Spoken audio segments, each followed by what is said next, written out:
Hey, how are you? It's Michelle, your dietitian here. I would like to start out today by talking about your gut. Why is that important, you ask? So, research has been showing that the connection between gut health, meaning like your stomach, your small intestine, large intestine, that's what we call the gut, is largely connected to your brain health. And that's why it's a little important. So, what we need to do is to make sure that your gut stays healthy.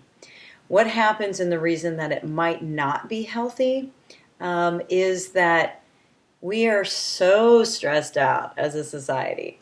And stress tends to break down the good bacteria in the gut. Eating processed foods, high sugars, a lot of the things that we're doing to our bodies is actually breaking down the good bacteria in our digestive system. When the good bacteria breaks down, what that allows for is bad foods, bad bacteria to actually regenerate in our gut, get through our stomach lining into our system, and that's where diseases actually are caused. And it actually starts breaking down the brain. There's a very tight connection there. And we're finding more and more about that every day. So we don't have all the details, but we do know that it's a very tight-knit connection. So if we want to keep our brain healthy and we want to keep ourselves out of any risk for disease states, then we need to really look at our gut. Few things that we can do with that, obviously, is minimize our stress. Meditation, relaxation, those types of things actually do make a big difference. So what that does is it keeps the good bacteria in there. A couple of other things that you could do is give your body some more of the good bacteria. So there's a couple ways to do that, multiple ways to do that. But what I'd like to say is what you need to do is give your body back its good bacteria that we've broken down through stress, antibiotics, processed foods, as I said, those types of things, destroy it. So let's put it back in there. And then what we want to do is make sure that we feed it and make sure it stays healthy and can be there to support us and grow and live, because it is an organism. It's just like any other cell in the body. So we need to make sure we take care of it. How we do that? Probiotics.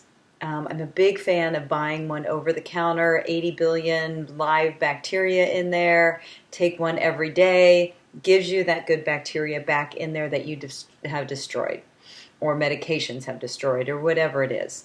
But it brings it back in, and it's something that you can take every day very easily and get that probiotic back in there. Yogurt is a great probiotic. It's a natural probiotic. Take it and eat it every day, or multiple times a week. And make sure you're not getting all the extra sugar in the yogurt, and that way you're protecting yourself greater. So another way to do it, there's lots of probiotic other foods like raw cheese, that type of thing, which aren't typically in the American diet. So I would say, mostly like take it, do yogurt, that type of thing. And then as far as like a prebiotic, which means that we're going to give the probiotic something to feed off of. It sounds really gross, I know, but what it does is it, like I said, it helps the good bacteria build up so that it can actually weed out the bad bacteria and keep you healthy and keep your brain healthy and active. So those prebiotics are going to be things such as fermented foods like sauerkrauts, fermented vegetables. Make sure that you can take a prebiotic supplement if you'd like. They make a lot of really nice powders that like dissolve and you can't taste a thing. You can put them in food. Same with probiotics. You just dump them in your food and then you're good to go for the week. So that's an option, but definitely try to get in probiotics and prebiotics. Start thinking about the types of foods.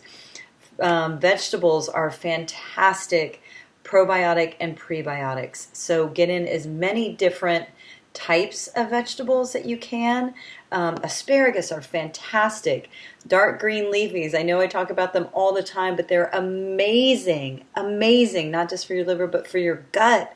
Oh, it just gives you so many like good bacteria. Get all excited.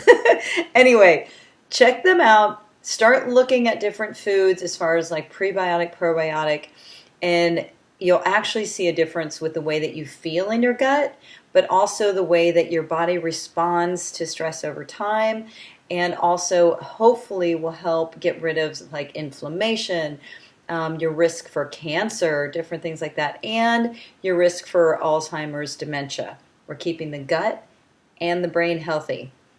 We've got this. You can do it, but it's super important. So get on it today. All right. Bye.